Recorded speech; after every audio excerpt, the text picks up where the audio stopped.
Okay, welcome, ladies and gentlemen. Welcome, ladies and gentlemen. My name is Tyrone Brown Jr., and I am so glad that you are with us today.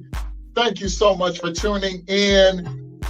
Wherever you are tuning in from, whether you are tuning in live on our Facebook, whether you are tuning in live on our YouTube, as well as on our Twitter. And then guess what? We are on our own website, which is www.thelifeshowpodcast.com. So you definitely want to tune in right there. Also, we are on Hoosier Heat Radio. For those of you that do not know, we are on Hoosier Heat Radio. And so I just want to say thank you all for tuning in. It's definitely a privilege and honor and a pleasure to have you all with us. I got my homegirl. We was raised up together in the same church. You know, y'all gonna get to hear her story if you ain't heard it already. Okay, because she out here, y'all. This young lady has been going since day one and has never missed a beat. And so I want to welcome, for those that don't know who she is, her name is Paulina Johnson. She is a life coach, leader extraordinaire from all points of the country, overseas, international, all of that good stuff. But I'm gonna let her tell her story. Paulina, how are you? I am doing extremely well. Thank you so much for this opportunity to share with your guests, your followers. Definitely. Well, it's definitely a privilege. It's definitely a privilege to have you on. Also, we're on Hoosier Heat Radio. So for those of you that are viewing us live, if you want to download the free Hoosier Heat Radio app, you're more than welcome to do that right now, and listen to us live on the radio. And so we're going to get into this. I know that, there are people out there that may be listening, you may be viewing wherever you are from, but it's definitely worth the wait. It's worth the wait. And so I'm just going to set up and let you tell your story. And actually, first of all, let's start here. Let's start off with you just growing up, where you grew up at, and then we'll start from there, and then let's go to what school you went to and how that all orchestrated. Yes, thank you. I am so proud to say that I am a product of Gary, Indiana. I am, wherever I go, I proudly boast my hometown, simply because I definitely believe greatness comes from Gary. But not unlike many others, I did grow up with a very, very difficult childhood, dealing with poverty. Both of my parents were addicted to substances, and that really presented a lot of challenges. But in addition to being addicted to substances, they also had mental health challenges. Wow. And those went misdiagnosed, undiagnosed for many, many years. And as we know, the old tale that a lot of people who are having mental illnesses, they reach for alcohol or drugs, as coping mechanisms. And so I think from as long as I can remember, to say that I had a childhood would probably be an overstatement. I think that I had great responsibility very, very young, which kind of took me off course at times because I really didn't have guidance or direction. I just really was using, education as a way to kind of teach myself, but also using my faith to be more of a guide. And so, Gary, Indiana, I would always say, Gary, Indiana actually, made me the woman that I am today. But before that, my family is actually from Tuskegee, Alabama. So my great grandfather was actually a patient in the Tuskegee experiment. So although I had kind of a very difficult upbringing with my parents, when I had an opportunity to live with my grandmother, Paulina, who I am named after, I really learned to appreciate the legacy and the rich history that we came from. And really just the stick-to-itiveness that we had to, my family had to incur from migrating from the South to the North. So I think that's just like a little bit of basic, background of where I was born and raised. That's good. That's good. Well, we all know, and those of you that are listening, again, welcome to the live show. Sitting in the studio and having a conversation interview with my good friend, a longtime friend, Paulina Johnson. And, here it is, born and raised in Gary. And then from what I know, that you went to Gary Roosevelt. The best. We call it the Black Harvard of high school. Let's talk about it. And so growing up and then going to Gary Roosevelt, what was that experience like for you? Oh my gosh. I think it was very amazing simply because there was so much pride instilled in you as a student, number one. And then also I had such a family lineage from Roosevelt. So my father graduated from the mighty Velt in 1975, and I graduated in 1995, eighth in my class. So it was just always amazing because our teachers were very much well educated, had varied careers. A lot of them were teachers at Roosevelt because they didn't have the opportunity to work in corporate America due to racial discrimination. So I would always tell people, like, Roosevelt was my HBCU. We had a bad man, sports was on point. I was so excited to be a varsity cheerleader my sophomore year. I mean, it was phenomenal. I have so many great memories from just going to such a pride instilling high school. And so, it's funny. The first time I went to West Africa, I was so overcome with emotions because it was in 2018, and it was right after the Black Panther was released. And in that movie, it was so powerful because it showed this entire world that was based on Black Africans, right? And I said, man, we had our own Wakanda in Gary, Indiana, and we didn't understand how beautiful it was, right? So, I mean, our doctors were Black, the gas station owner was Black, the drugstore owner was Black, all of our teachers were Black, the entrepreneurs were Black, every career, the dentists were Black, every career we envisioned, we saw it being possible, right? Because we were in this sheltered environment. So, I am very, very proud of just the legacy that Gary Roosevelt imparted into me. Just having, they were big on pride in yourself, pride in your family, and pride in the race. Okay. Definitely. Well, in life, we know that there are highs. But then there are also lows.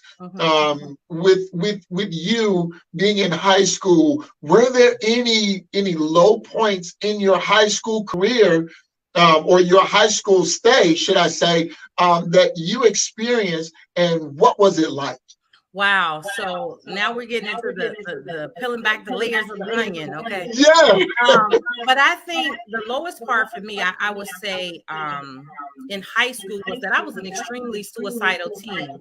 And so that's why I have a big heart for those who teens are really having difficulty to really cope, because at the age of 13, my mother literally moved us from Colorado Springs, Colorado, to live with our father, who was in Gary, and said that she dropped us off at the beginning of the summer, and she advised that she was going to pick us up at the end of the summer, where she never did. And I never lived with my mother after the age of 13. And so because I was going through that broken feeling that, I didn't know that it was feeling abandoned, by my mom. For me in high school, I felt pretty isolated because my father was really strung out at that time. And he was a functioning, as I could say, drug addict. He would go to work every single day just to be able to fund his habit. And I just felt like my only release was school. But, kids a little rough. Okay. Yep. And so, I didn't have the best attire, and I didn't really felt like I fit in, so I used more of my academics and the support I received from my teachers to kind of create my own family. But at the same time, I still was feeling like when I went home, I didn't feel as if I belonged. So I really didn't feel as if I really mattered, because my father and all of his sickness was abusing us, my sister and I. And I was just dealing with such a lot of neglect, abuse, rejection. And so at the age of 15, now let me first paint the picture. At school, no one had a clue of everything I was going through because I always kept a smile on my face. I was always positive. I always stayed active. I think I was president of my class at that time, varsity cheerleader. I mean, had all of the trappings to be a successful student. Okay. Definitely. But so no one could know like everything that I was going through. And so at the age of 15, I became pregnant. And so before my pregnancy, I was popular for all of the right things, right? Paulina's so positive, she's so this, she's so that. But when I became pregnant, it was like I had the scarlet letter written all over me. I found out I was pregnant at 4.5 months. I know this makes no sense, but I found out that late, right? And so I found out in May of 93, and I gave birth in October of 93. So my first day coming to school, my junior year of high school, I'm a full pregnant belly, right? I will never forget the look on everyone's face when I walked in that school. It was almost as if I was the walking dead. Now, from that point, prior, it was always Paulina want to be, everybody want to be around Paulina, Paulina for all these things. That moment, no kid wanted to be around a pregnant girl, right? Yeah. The guys I thought that were just friends, nobody wanted to be associated with me. And I had a lot of rejections of teachers who felt like I had ruined my life. And when they saw me, they literally felt it important to let me know I had ruined my life. And so although I felt like so shut out, I always look at that experience as being the worst and the best time of my life because it taught me so many life lessons. Yeah. Number one, when you up, everybody loves you. When you winning, everybody loves you. When you successful, everybody loves you. Make one wrong decision, fall off your square, go through a health challenge, go through some debt. You really see who really don't care about you. And so it was such a life-changing experience because all that I would achieve in my life after that point, which I had a lot of dreams, had no idea I could accomplish it. I never ever call a restaurant, I'm this successful person, so people who clamor to me, they truly are for me. I'm just thinking of the mindset, like everybody wants to be around success and positivity, but keep everything in a balance. So I think it was just definitely a worse time because in high school, after I became a parent, my father ended up taking me out of the house with my son who was 5 months at that time. And so here was, I was a high school student, still keeping my academics up. I just think about how God's favor was with me the entire time. Because when I left school to give birth to my son, I only stayed out of school for 4 weeks. Came right back to school. Like just the things you do as a mother that you take for granted of just the kind of time to spend with your child, spend with your baby. And so finish that junior year. By the end of my junior year, my father had put me out of the house. I was living homeless, person to person, whoever would take me and my baby in. Had the mindset to pray, stay in my faith, you know, and write the mayor of Gary at that time for assistance. And thank God for Thomas Barnes. I still write him to this day. He was a blessing and a godsend for me. He was the mayor of Gary at that time, and he ended up getting me an attorney that was able to get me into the courts and help me become an emancipated mind. So I shared that story to say, like, even though I was down and out, I still was focused forward, and that, okay, I'm homeless, but I still need to work on accomplishing my goal. For me at that time, it was finishing high school and finding a place where I could be safe and raise my son. Well, when you underage, you can't sign contract. You're right. You're right. You're right. Excuse me. So you have to find someone who can help you, or you can't afford an attorney. You know, right. Go to legal services, like, hey, can you give me an attorney? Wow. And so, what was that like, trying to, trying to get around all of those loops, and all of that red tape? Did you ever think that you were gonna, be able to get out, or, get free of all of that? So let me say this, which I tell people, it is so important. It is so important who you have speaking over you. So when I was in high school, before I, let everyone know that I was pregnant, when I found out, I had a history teacher, Miss Barbara Talaferro. I love her to death. She would require us to listen to Les Brown motivational tapes in her history class. So half of the class she would teach, and the other half we would just have to sit and listen to Les Brown tape. Okay. And one tape that she would always have us listen to is "Where There's a Will, There's an A." But in my mind, I was always hearing "Where there's a will, there's a way." And so whenever I would feel like, man, I got to navigate, I have a test to study for, but then I don't know if I'm going to go home tonight and people are going to be treating me as if like who's going to be around me. We really don't want you here. I would just focus on this is being temporary. And what I always share is that a lot of times when we're in our situations, they feel so permanent. They feel so permanent. But if you really trust and believe, and it's biblical, but it's also, I want to say climate. If you think of climate, the seasons always change, right? Yep. And so the determinant factor for me was that either I'm going to sit here and say I ruined my life and listen to those people who said I couldn't, or am I going to aspire for greatness? And so what I would do is really read positive things. I would go to the library. If someone was talking negatively, I would cut them out, even if they were family members. Yeah. I just couldn't hear it, right? Because in my mind, my self-talk was, this is temporary, Paulina. Yes, everyone is looking at you like a young girl, but you know what God is placed in you. You have overcome X, Y, and Z in your childhood. You're going to overcome this situation. So I think for me, I'm now accepting it, okay, in my 45 years, okay, that it was something that God instilled in me as a young girl that was different than the norm. Yeah. So I was comfortable being an outsider to a certain degree because I always felt like there was something more for me. You know what I mean? If that makes sense.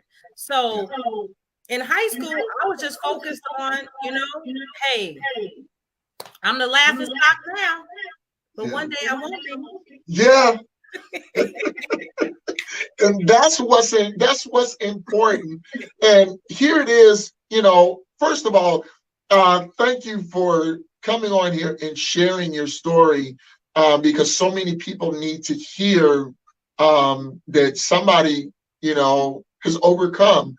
And secondly, they don't know the mental beatdown that you get when you're up 1 minute and then the next minute that nobody wants to talk to you, nobody wants to be around you, everybody is shunning you, and so you go through all of that mental anguish. And on top of that, not just everybody, but I'm talking about now your parent puts you out.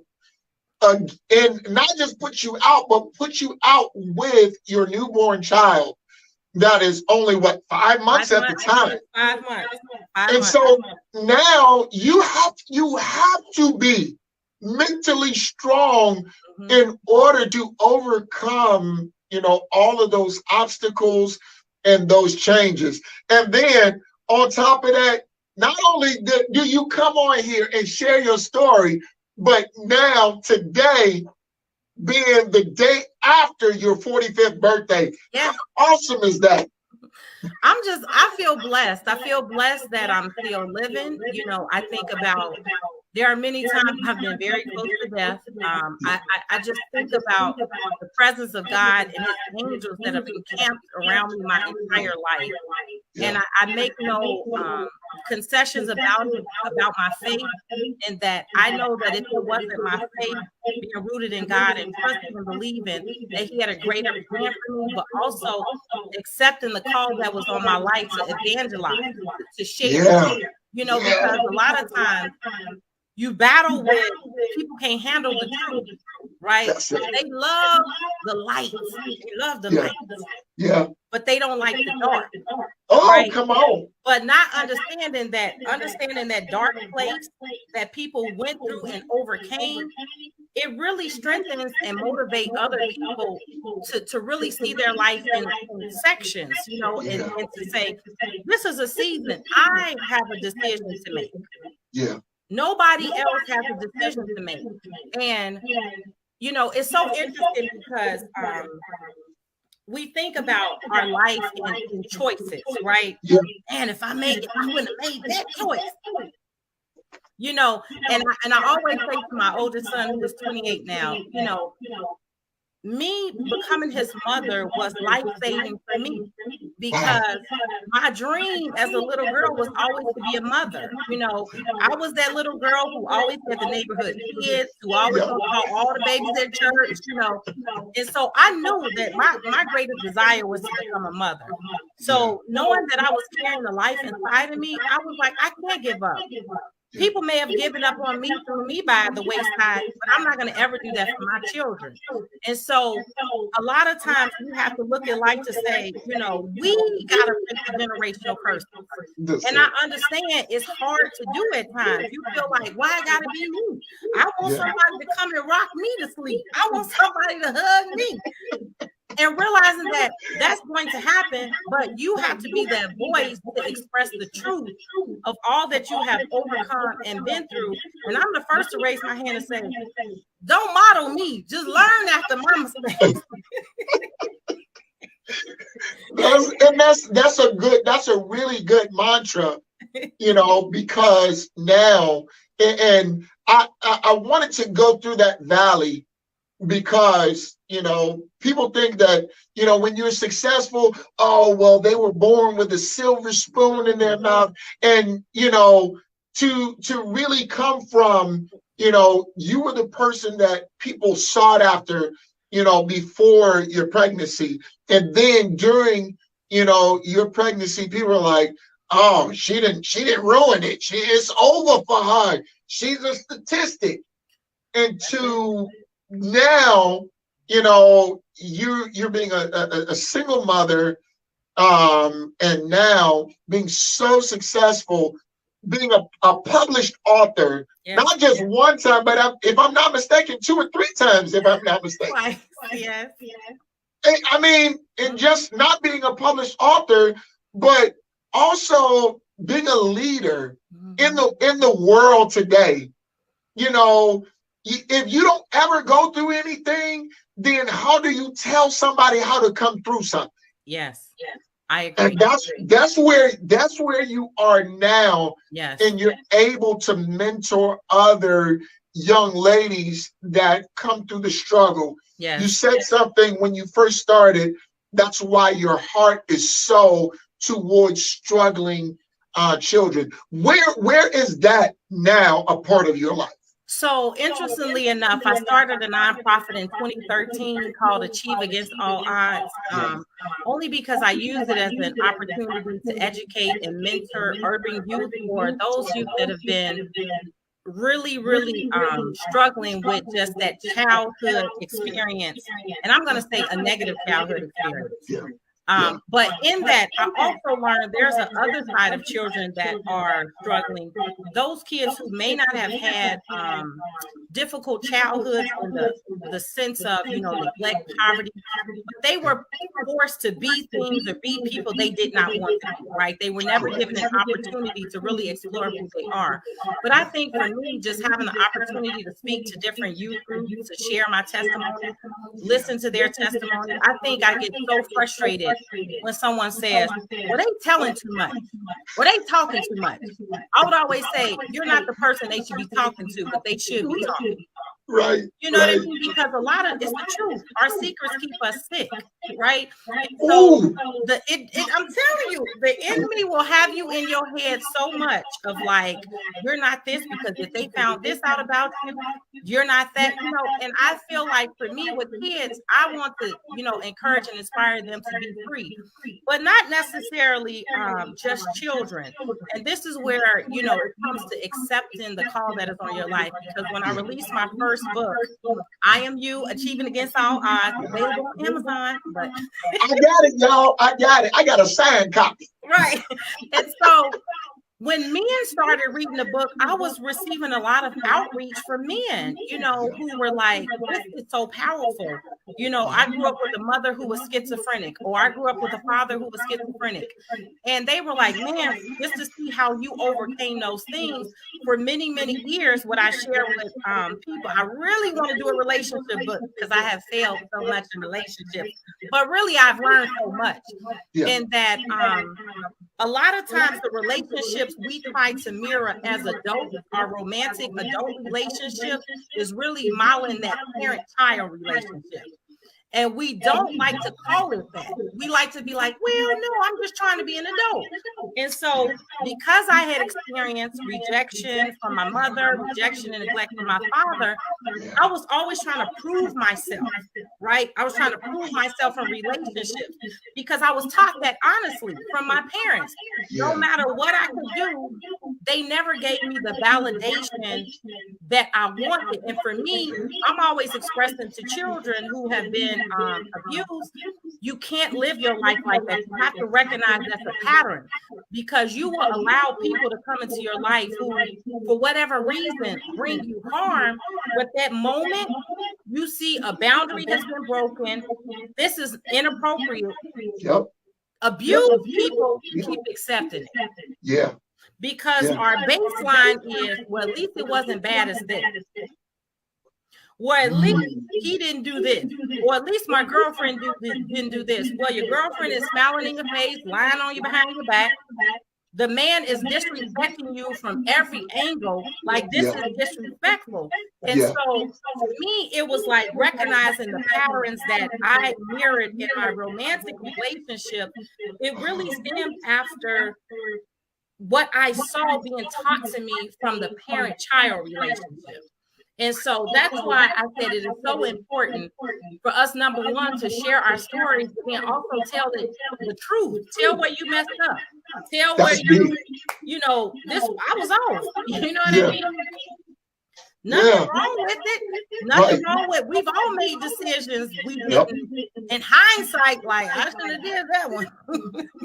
But see, and you said it, that's where we go wrong, because we're trying to cover up our mistakes instead of using that mistake or that bad choice as a step up to say, look, this is what you don't do in this situation. And instead of saying that, what we want to do is we want to cover it up. Don't look at this. Don't even. I say a spade. You know what I mean? And I heard someone say this probably like 3 years ago, said, if everybody learned when they were younger to choose people or situations that chose them, meaning that your spirit is in agreement, right? It's not one of those situations where you just let anybody in your life. It's just your spirit is in agreement. And when I can look at hindsight and say, where did I miss the mark in my life? My spirit was never in agreement. So where did I learn not to trust my spirit, my decision making, because it came from, as a child, dealing with my parents, saying that, how do you honor your parents when you know this is wrong, right? and your spirit is saying, don't do it. But because you were taught, no, look beyond that, just do what I say. It's like, no, this is out of order. You know what I mean? And so I think a lot of times and for us growing up in church, that's a whole nother discussion. Somebody, look, take a breath. Take a breath. That's a whole other discussion. We really deny the truth of who we are, who God has called us to be. And I always say, if you want to find out who God has called you to be, just ask him. That's it. That's absolutely it. He tells us. He tells, like he reveals to you in so many ways. And it's not a fight. Right. It's not I gotta figure this out. It's just so organic and transitional. It's like this is the peace that passes all understanding. So yeah, you know, you getting under my skin. I'm trying to hold my peace. you did it, man. You did it. You know, but again, look, ladies and gentlemen, my name is Tyrone Brown Jr. And of course, we're here with a longtime friend of mine, and y'all gotta understand where we go back to. You know, I'm talking about what, 11, 12 years old. Yes. You know, in growing up in the church together. And again, we were, and I'm not trying to, you know, sell it like that, but we were different. We were, you know, coming up, we did things different. We taught different. And so now that we're in the real world, the world sees our difference on us. Yes. And in us, rather. And now you making a difference in the world, Paulina. It just, every time I see an accomplishment from you, I'm like, I know this young lady. I know her. Like not just, hey girl, hey boy. No, I know her. I know a lot of the struggle, you know, that she went through, and you know, a lot of the aches and pains. But now to see you and see you pressing forward and not allowing anything to stop you. I'm so very proud of you. So proud of you. Definitely. I'm so very proud of you. Thank you so much. Definitely. And so now, even in your job market, being a leader in your job market, well, let's actually go back because you know, after high school. Let's talk about after high school. And here it is. You already had, you know, a child. Yes. Now let's start right there after you graduate from high school, number 8 in your class. Yes. Now, where do you go from there? So for me, it's perfect. I don't know if you hear an echo. Do you hear an echo? No, I don't. Okay, just make sure, because I hear reverb, and I'm hoping everyone is hearing it just fine. Okay. No, you're good. You're good. Okay. And so for me, I think the biggest thing was academics, right? Education, I felt was going to be the great equalizer. I was getting out of poverty with that degree, right? So I attended Indiana University Northwest. And I really wanted to attend IU simply because my mother attended and she never had the opportunity to finish her school, so she never received her degree. And so I had a passion for computers and I wanted to be a computer programmer. So I ended up completing my bachelor's degree, which is a 4-year degree program, sometimes 5 in 3 years. So I ended up graduating with my undergrad at the age of 20. And by the Lord's blessing, was able to land me a dream job downtown Chicago, working for a consulting firm. So every dream that I had related to my education and moving on up, it came to tuition as I started working for the first company I worked for. But knowing that I wanted to kind of transition more into marketing and sales, I ended up completing my MBA, and then I started working in the steel industry in the sales and marketing department. And I've had like a 20-year corporate career in steel sales, and I've been loving it ever since. So it's funny because I entered, our entire family worked for the steel industry in some kind of form or fashion. Because Gary, Indiana is the steel city. Yeah. And so, literally, I was telling my family, like, look, I'm going to college, so I don't have to work at the steel mill, right? Not even having to understand that there's a whole corporate side of these companies, right?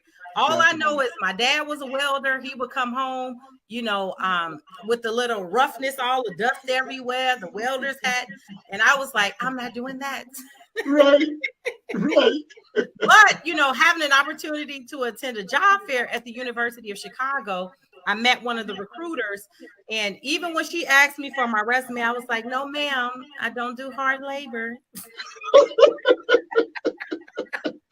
So she was like, oh my God. She's like, no, we need salespeople. I was like, really? To sell steel? I was like, I'm thinking it just sold itself. I'm like, everybody needs steel. But so I started off in their Chicago office as an inside outside salesperson. And it's interesting because the first territory that they gave me was the Detroit area. So I would service customers like Being Steel, Set Enterprises, a lot of the minority owned companies and stamper locations that was stamping the steel for the auto companies.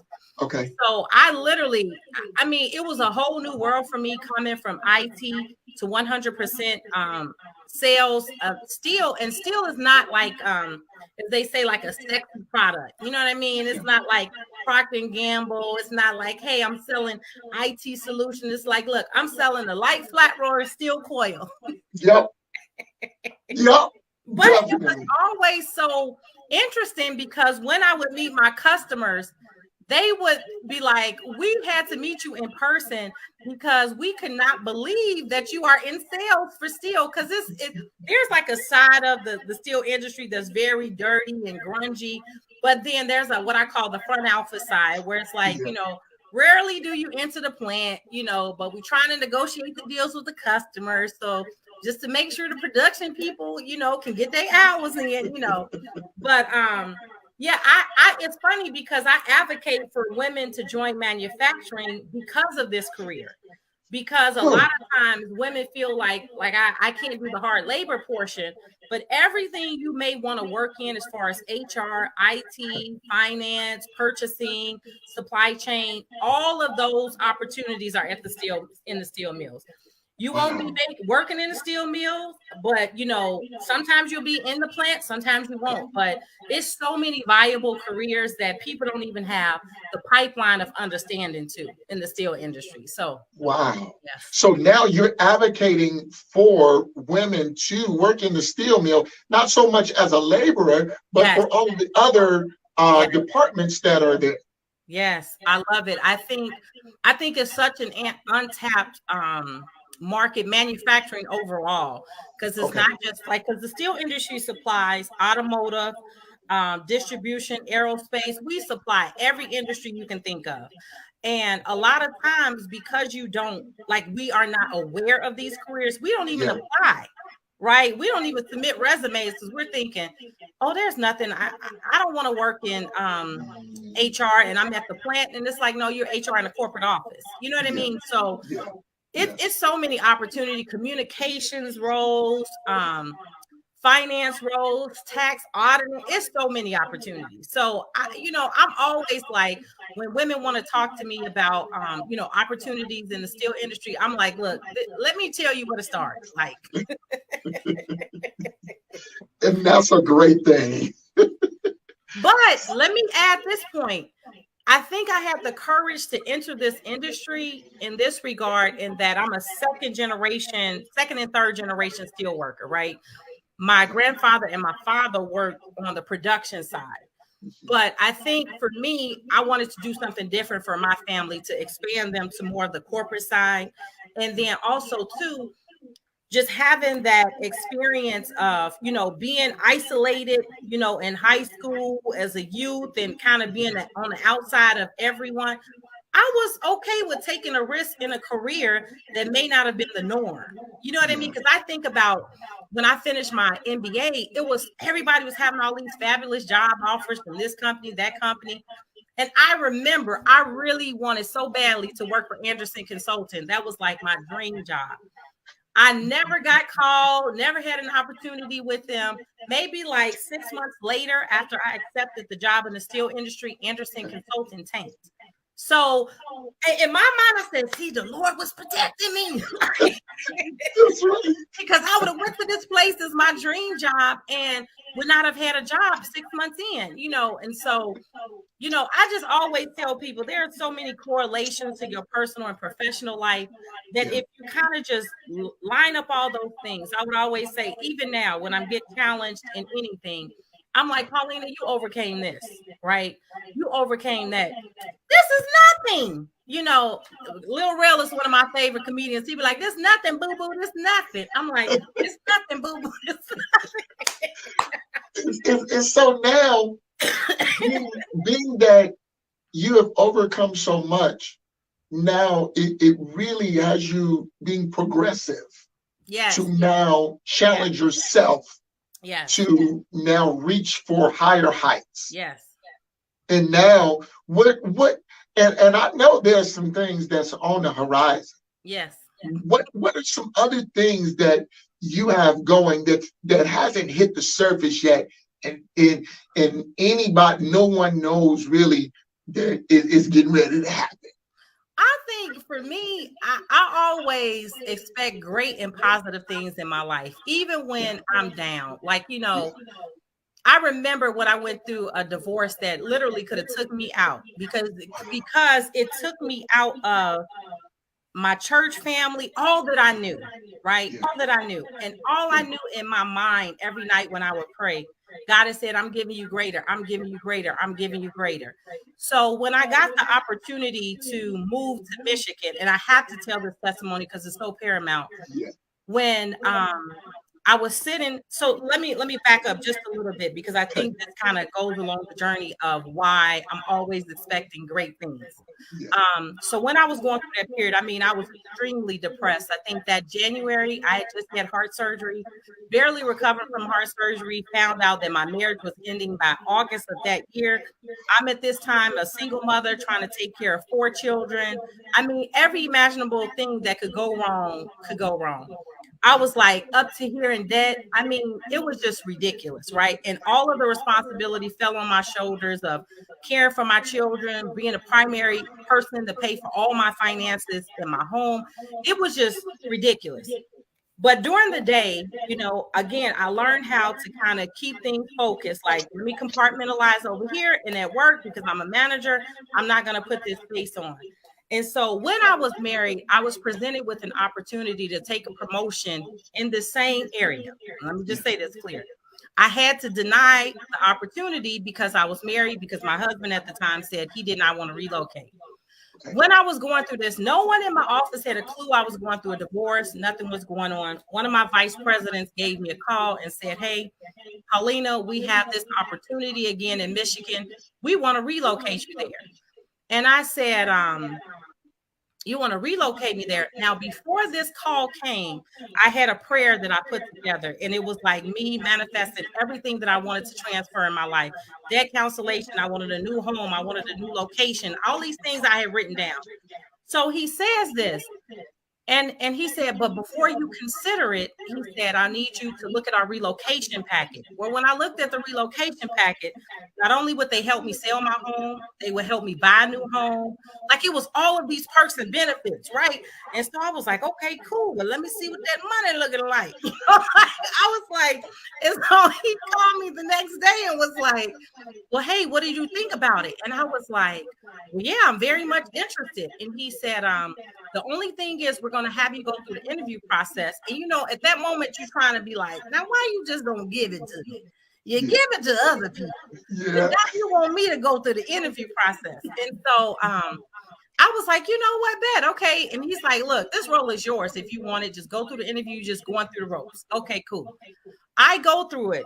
When I'm sitting at my desk, after I say yes to that process, I'm sitting at my desk, an email comes across the screen. And it's like, hey, our company is going to be the sponsor for the London 2012 Olympics. We want to send representatives from all of our offices. If you are interested in this, submit your name and answer like 4 or 5 questions. Well, when I saw that email come across, the first thing I said was, this was God confirmation for me. Because, and I said, the job is going to come out. I said, and I'm going to London. That's what I confessed. I said, the job is going to work out and I'm going to London. Because when I was a little girl living in Colorado Springs, this is where I always say, God always let us know he is always with us, right? When I was living in Colorado Springs, we would literally train. We would go and like our weekend was ice skating and swimming at the actual Olympic training facilities. So the USA Olympic headquarters is actually in Colorado Springs. And so when I was little, I was obsessed with the Olympics. I would watch them all the time. I was like, I'm going to the Olympics. Could not play a sport like that, but I just love the Olympics. I love the competitive side, right? So in my worst, darkest moments, I'm recovering from heart surgery. I have been left for dead, my children and I. I don't know what I'm doing. I'm struggling financially. I thought I had a church family. Nobody, it was the leprosy story on another level because, she going through a divorce. She might be going through. Then I get an opportunity. I'm focusing forward. I get a vice president call out of the blue, right? Potential opportunity. I see the email come across that says an opportunity to go to London, which reminded me of the dreams of my youth. And God is like, Paulina, I got you. Believe this.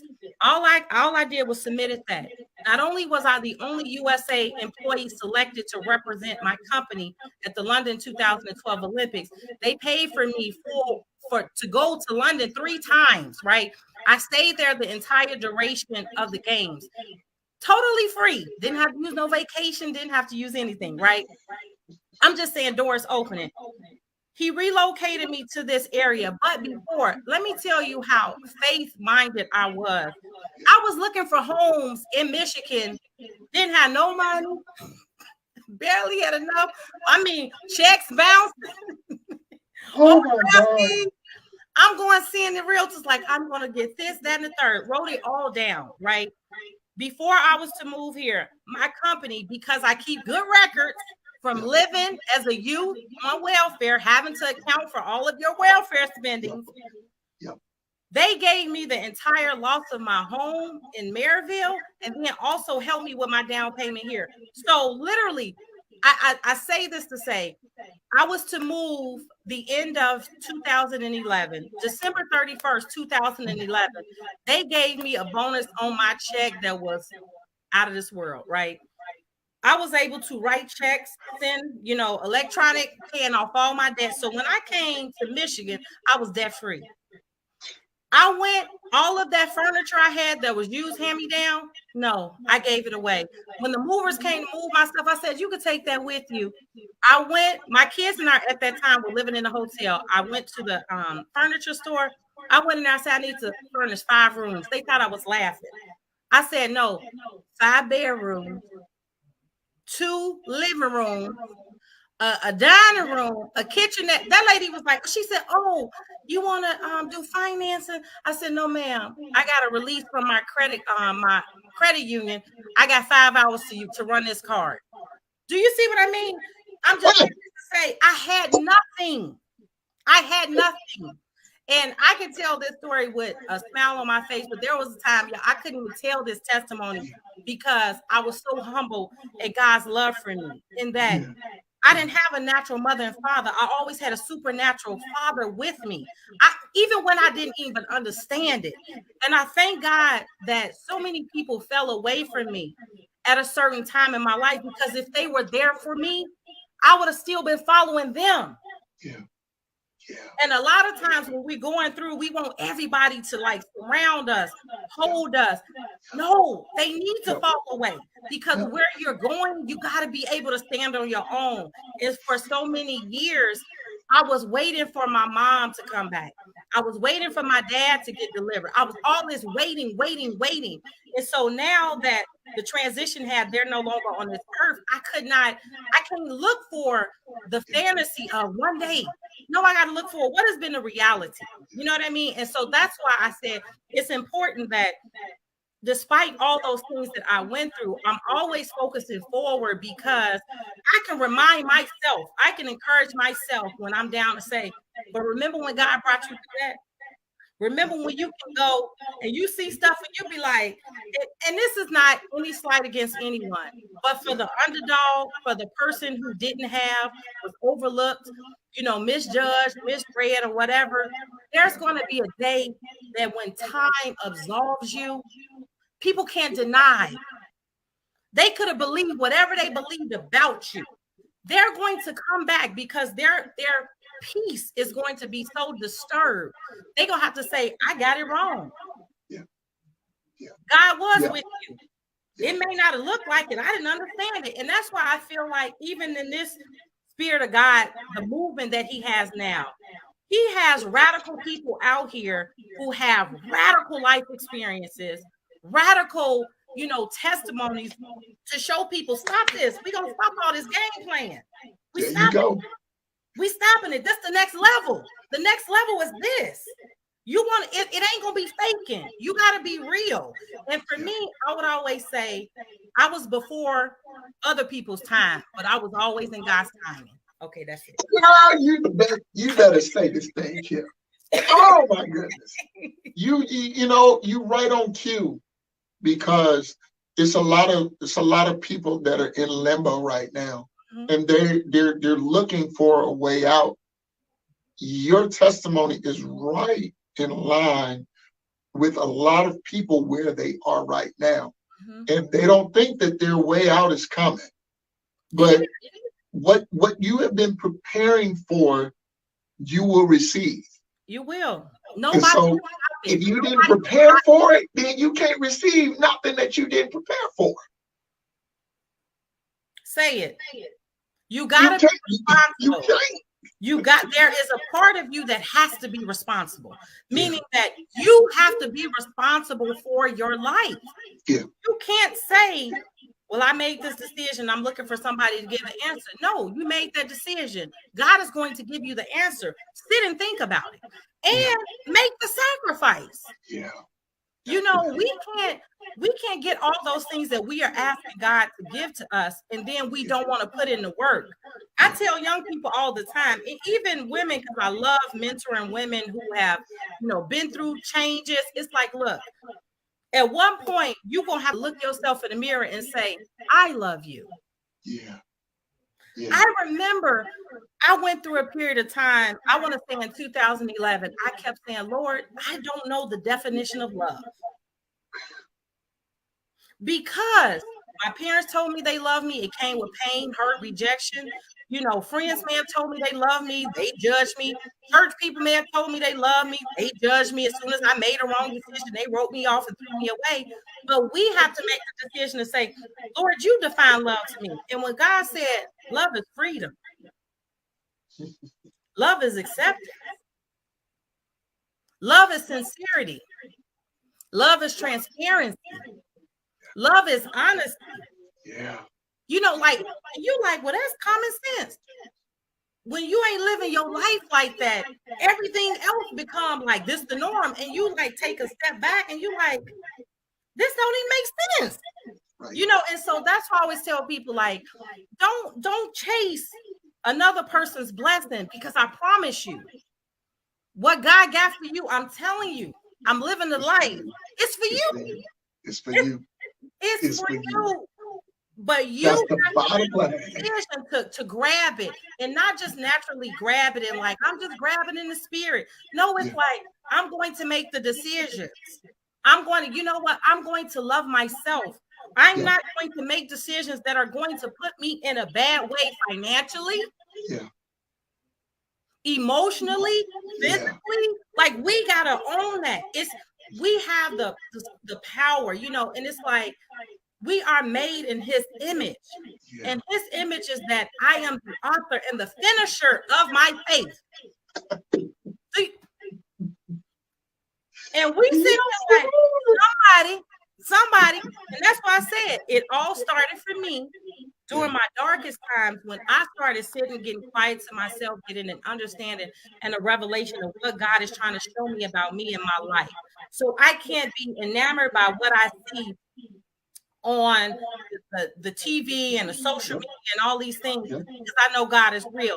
And even if you can see this flower behind my head, the reason why I have this as my background tonight is I actually took this picture of this flower when I was laid up in Rush University in Chicago, just fresh out of heart surgery. Someone sent me some flowers. I was laying in that bed all alone, barely could move, in excruciating pain. And all I did was stare at this flower and said, this is such a beautiful flower. And I said, as soon as this nurse come in here to take me for my walk this evening, I'm going to pick up my camera and I want to take a picture of this flower. So when I have this flower, I'm in the midst of cuts to equipment all in my chest. You know what I mean?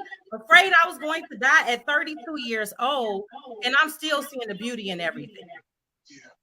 Yeah. That's and awesome. So that's what I got going on. Still seeing the beauty of everything and great things in store. Look, your testimony will resonate throughout the rest of the world. Listen, I want you to give the information about your book to those that want to be able to get it. How can someone get, first off, Achieving Against All Odds? Yes. How can they get that book and your last publication? So let me just say this. I kind of removed my last publication from the internet because I'm going to do some other things with that. But my first book, I Am You, Achieving Against All Odds, is available on Amazon.com. You can search for my the title of the book, Paulina, or the author myself, Paulina Johnson. And you can find me on social media, YouTube, Paulina Johnson MBA, Instagram, Achieve Against All Odds, Facebook, Achieve Against All Odds. Look, I hate to say it, but you could just Google Paulina Johnson. Say Google me. Google me. I'm everywhere. And she is, y'all. Look, I'm so thankful that you accepted the invitation to come on. And you know, this ain't the first time that she's accepted an invitation. I was the director of another place, and I called her up. She was like, "Tyrone, I'll be there." I'm always there. She came out and spoke. You know, look, always at a phone call, and she was like, "Well, Tyrone, what do you need?" And I remember, you know, she went through some tough times with death in her family, and this is a woman that had COVID and still here to tell about it. Yes, Lord. Oh my goodness. Still recovering. That's why I'm like, still recovering. Thank God. I'm like, I tell people all the time, COVID is real. Stop playing the games, okay? Yeah, definitely. But look, Paulina, thank you so much for coming on. We really appreciate you. We're gonna run this cast couple more times over, especially with it being on the radio and then being on all of our social media, our website. Again, thank you so much. It is definitely a privilege and honor and a pleasure to have you on and to share your testimony with the world. Thank you. Thank you. Look, ladies and gentlemen, I love you to life, and I just really thank you for giving me this opportunity to share. I mean, I am so very proud of you. I'm so grateful for what all God is doing for you and the inspiration you are being to others. And you always been this way. It's always been on you. Thank you so much. Okay. Look, ladies and gentlemen, we appreciate each and every one of you for coming out, for joining us tonight, for joining us on the stream, for joining us on the radio. Look, be expecting more from the live show. If you don't know We just surpassed 1,900 followers. Okay, we're up to right around 1,921, something like that on Facebook. But we still growing, and we're coming up on 2 years that the live show has been on the air. So look, it's only up from here. We keeping on moving. We got some exciting news that's coming up. So y'all probably want to keep y'all ear out. But again, my name is Tyrone Brown Jr. This is another live show production. Look, you all have a great and safe evening. Look, don't let the bed bugs bite, but praise God in everything that you do. Look, have a great one. Peace.